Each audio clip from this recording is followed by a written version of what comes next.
महादेव, जय श्री शंकर शंभू। स्वागत है आप सबका अपने प्लेटफॉर्म upprivateteacher.com पे। एक मिनट, एक सेकंड आप मुझे दीजिए, मैं देख लूं वीडियो रिकॉर्ड हो रही है या नहीं। हाँ जी, हो रही है। एक्चुअली मैं ये चेक करने इसलिए गई थी क्योंकि कल मैंने एक वीडियो रिकॉर्ड करी और पूरी वीडियो रिकॉर्ड हो गई। अब एक्चुअली छोटा सा सेटअप है, घर में फोन के थ्रू कर रही हूँ, तो मुझे पता ही नहीं चला कि रिकॉर्डिंग ऑन है कि नहीं ऑन है। और पूरी आधे घंटे की वीडियो मैंने पूरे आधे घंटे की टीचिंग कर ली। उसके बाद जब जाके चेक किया तो देखा वीडियो रिकॉर्ड हो ही नहीं रही थी। फिर कोई बात नहीं, मर्दाना क्या करता, दोबारा से हमें करना पड़ा। तो चलिए, हमारी ये जो आपके सारे टीचिंग एग्जाम्स की तैयारियां जो चल रही हैं, आपकी जो क्लासेस चल रही है, तो मैं अभी छोटी छोटी क्लासेस लेकर भी आ रही हूँ, बड़ी क्लासेस भी लेकर आऊंगी, आपका एक मैराथन भी लेकर आऊंगी जिसमें सम अप करा दूंगी सारे सब्जेक्ट्स का। क्विज भी चलती रहेगी। बट आप अपना सजेशन मुझे दीजिएगा कि आपको ऐसे छोटी छोटी क्लासेस चाहिए 10-5 मिनट वाली, या आपको एक लंबी क्लासेस चाहिए जिसमें एक बार में पूरा टॉपिक पढ़ा दिया जाए। क्विज चाहिए, क्या चाहिए, कैसे चाहिए, इसका आप मुझे कमेंट करके जरूर बताइए, तब उसके अकॉर्डिंग मैं आपके लिए कार्य कर पाऊंगी। तो चलिए, अभी तक हमने आपको डेवलपमेंट ग्रोथ में डिफरेंस बता दिया था, प्रीवियस क्लास में पढ़ा हुआ है। डेवलपमेंट के स्टेजेस क्या क्या होते हैं, उनके फेजेस क्या क्या होते हैं, कौन से फैक्टर अफेक्ट करते हैं हमारे डेवलपमेंट पे, और अपार्ट फ्रॉम दैट जो आपके चरण होते हैं, मतलब टाइप्स ऑफ डेवलपमेंट के अलावा उनके चरण की 4 अवस्थाएं जो होती हैं, जो एक शिक्षक को जाननी चाहिए अब शिक्षण करने के लिए अगर जा रहा है। तो इन सबका हमने डिस्कशन कर लिया था। आज एक छोटी सी क्लास चलेगी, वो स्पेशली चलेगी नेचर और नर्चर के बारे में। मैंने कल डिस्कस किया था ना कि जो हमारी हेरिडिटी है वो हमारे नेचर में आती है, और जो हमारा एनवायरमेंट है वो हमारे नर्चर में आता है। अब हेरिडिटी में ही आपको पता होना चाहिए जुड़वा बच्चों वाला जो कॉन्सेप्ट है। आपको क्या पता है जुड़वा बच्चे जो होते हैं, जिन्हें हम ट्विंस बेबी कहते हैं। ट्विंस बेबी का जो कॉन्सेप्ट होता है वो, ये हम बात करें हमारे जुड़वा बच्चों का कॉन्सेप्ट, इससे ज्यादा तो नहीं, पर 1 नंबर के शायद क्वेश्चन पूछे जा सकते हैं यहाँ पर। और 1 नंबर के क्वेश्चन वो किस प्रकार पूछे जा सकते हैं कि एक महिला है जिसने एक बच्चे को जन्म दिया, उसमें एक लड़का और लड़की थे, ये किस प्रकार की ट्रेनिंग हुई, ये क्वेश्चन पूछा जा सकता है। या सेक्स निर्धारण के लिए किसका मेन रोल होता है, मेल का या फीमेल का, या कौन से क्रोमोसोम्स आपके होते हैं सेक्स निर्धारण के लिए उत्तरदायित्व होते हैं या रिस्पॉन्सिबल होते हैं। तो इस टाइप के जो क्वेश्चन है वो एग्जाम में पूछे जा सकते हैं। और ये इसलिए पूछे जा सकते हैं क्योंकि अब हम अगर बाल विकास के बारे में कहीं पढ़ रहे हैं तो ये आपके बाल विकास के अंतर्गत ही आते हैं, जो आपके क्रोमोसोम्स है। तो अगर हम बात करें अपने क्रोमोसोम्स की, तो जो ट्विंस बेबी का कॉन्सेप्ट होता है ये भी क्रोमोसोम्स पे ही डिपेंड करता है। क्रोमोसोम्स को हम हिंदी में बोलते हैं गुणसूत्र। आप सबने साइंस स्टूडेंट हो या नहीं हो, हम सबको पता होगा जो होता है वो कितने होते हैं, वो होते हैं 46। और अगर हम बात करें पेयर की तो ये 23 पेयर होते हैं। कितने होते हैं, 23 पेयर्स में होते हैं, 23 पेयर्स होते हैं, जिसमें से जो आपके 22 पेयर होते हैं, जो 22 पेयर होते हैं इनको ऑटोजोम्स बोलते हैं, यानी कि ये सेम होते हैं। ये कैसे होते हैं, ये सेम होते हैं, ये मेल फीमेल सब में सेम होते हैं, ठीक है। बट जो ये 23वां होता है, जो ये 23वां आपका पेयर होता है, 23rd पेयर जो होता है, कहते नहीं 22 के बाद 23वां 23rd पेयर जो आपका होगा, ये निर्धारण करता है आपके सेक्स का। किसका निर्धारण करता है, ये आपके सेक्स का निर्धारण करता है। अब सेक्स का निर्धारण किस प्रकार करता है, एक्चुअली अगर देखा जाए ना तो लड़का लड़की होने में लोग दोष औरतों को देते हैं कि तुमने लड़की पैदा करी, पर वो औरत के हाथ में नहीं होता है। जो ये सेक्स निर्धारण करने वाला होता है, अगर पुरुष के साथ से औरत में, जैसे औरतों में तो ये XX होता है, पुरुष में XY होता है, तो अगर पुरुष से औरत में Y गया तो XY का कॉम्बिनेशन जब बनेगा तो ऐसी कंडीशन में लड़का पैदा होता है, बॉय। और अगर यहाँ से इसका X वाला क्रोमोसोम्स आया तो ऐसी कंडीशन में XX होता है, और यहाँ पे लड़की पैदा होती है, गर्ल।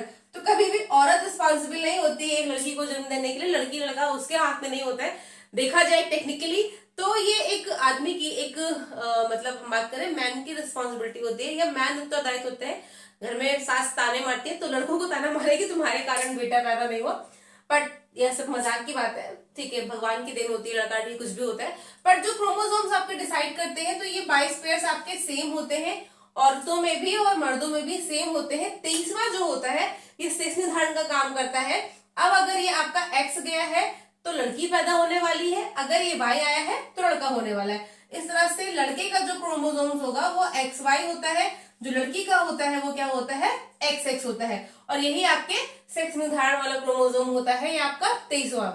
अब अगर हम बात करें जुड़वा बच्चों की, तो देखिए जो जुड़वा बच्चों वाला कॉन्सेप्ट होता है वो क्या होता है, ट्विन हमारे दो तरह के होते हैं। ट्विन हमारे कैसे होते हैं, ट्विन हमारे दो तरह के होते हैं। दो तरह के ट्विन्स में आपके एक कहलाते हैं आइडेंटिकल ट्विन्स और दूसरे हमारे कहलाते हैं फ्रेटर्नल ट्विन्स। कौन से ट्विन, फ्रेटर्नल ट्विन्स। तो मैं लिख देती हूँ क्या होते हैं हमारे आइडेंटिकल ट्विन्स और क्या होते हैं हमारे फ्रेटर्नल ट्विन्स। तो जो हमारे आइडेंटिकल ट्विन्स होते हैं, नाम से भी कहीं ना कहीं क्लियर हो रहा होगा, आइडेंटिकल ट्विन, और ये आपके कौन से ट्विन होते हैं, दूसरे फ्रेटर्नल ट्विन। अब जो ये आपके आइडेंटिकल ट्विन होते हैं, ये आइडेंटिकल ट्विन जो आपके होते हैं ये सेम होते हैं। सेम का मतलब इनकी आदतें सेम होती हैं, इनकी आदतें सेम होती हैं, इनका बिहेवियर सेम होता है। कहते नहीं कि एक बच्चे को यहाँ थप्पड़ मारा तो वहां दर्द हो, पिक्चर में जो सब दिखाते हैं ये आपके आइडेंटिकल ट्विन ही होते हैं। इनकी शक्लें सेम होती है, मतलब शक्ल जो होती है ना, फेसेस इनके सेम होते हैं, देखने में बिल्कुल सेम होते हैं, सेम कद काठी रूप के होते हैं। तो मतलब इनका फिजिकल अपीयरेंस जो होता है वो भी एकदम से सेम होता है और सेक्स भी इनका सेम होता है। जो आइडेंटिकल ट्विन होते हैं या तो दो लड़के ही पैदा होंगे या तो दो लड़कियां ही पैदा होंगी। तो इस तरह के जो आपके ट्विन होते हैं वो उनकी आदतें, बिहेवियर, फेस, फिजिकली और सेक्स सब कुछ उनका सेम होता है। वो एकदम से एक दूसरे की कॉपी लगते हैं, कार्बन कॉपी लगते हैं।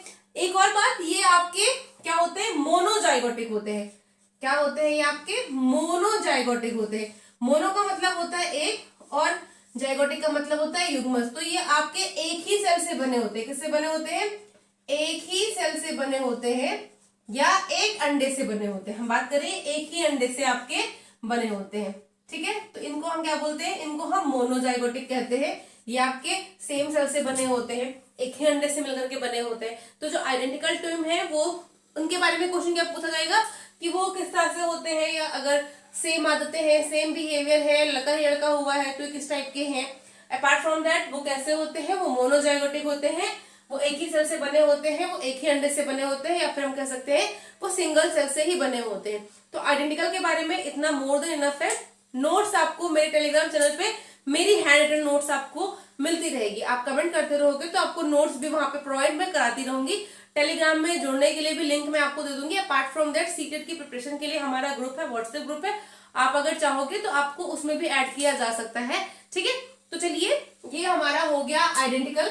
अब हम बात करते हैं फ्रेटर्नल वाले बच्चों की। तो जो बच्चे अलग अलग होते हैं, जो बच्चे अलग अलग दिखते हैं, जिनकी आदतें अलग अलग होती हैं, जिनका बिहेवियर अलग होता है, जो दिखने में एक दूसरे से अलग होते हैं, वो बच्चे हमारे कैसे कहलाते हैं, फ्रेटर्नल ट्विंस कहलाते हैं। अब ये ट्विंस कैसे होते हैं, जैसे कि आजकल एक दो पत्नियों वाले जो ब्लॉगर है अरमान मलिक जी, उनकी दूसरी पहली पत्नी जो है पायल मलिक, उनको बच्चा हुआ है।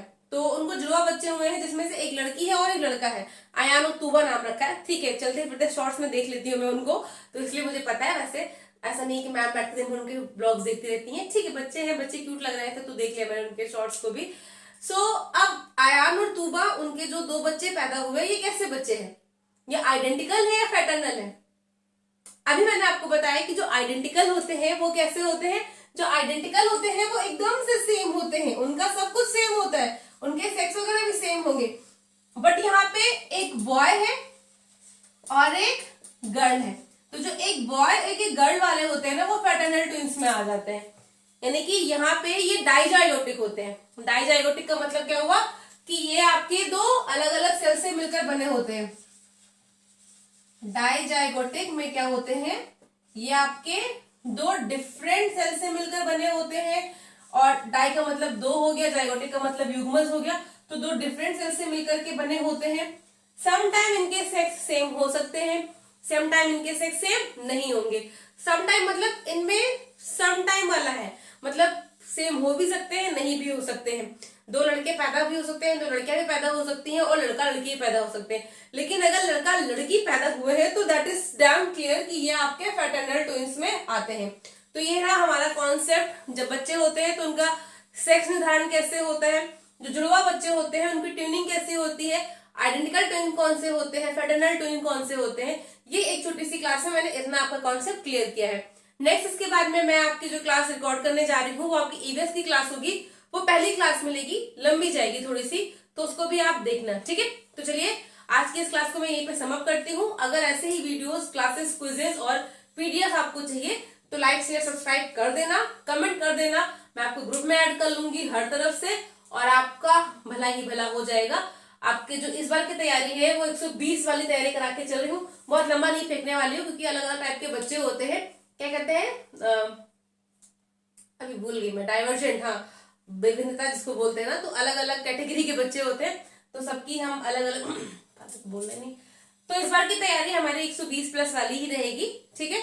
आप उसके लिए निश्चिंत रहे, मैं अपने मेहनत करती रहूंगी, साथ में आपको भी मेहनत करते रहना है। तो चलिए आज अगर पॉसिबल हो पाएगा तो एक क्विज भी हम शाम में कराते हैं। मिलते हैं फिर शाम वाली क्लासेस में, इसके बाद हिंदी वाली क्लास रिकॉर्ड करूंगी, पर लाइव आज कोशिश करूंगी कि शाम में मैं आपसे लाइव मिलती हूँ। तब तक के लिए हर हर महादेव।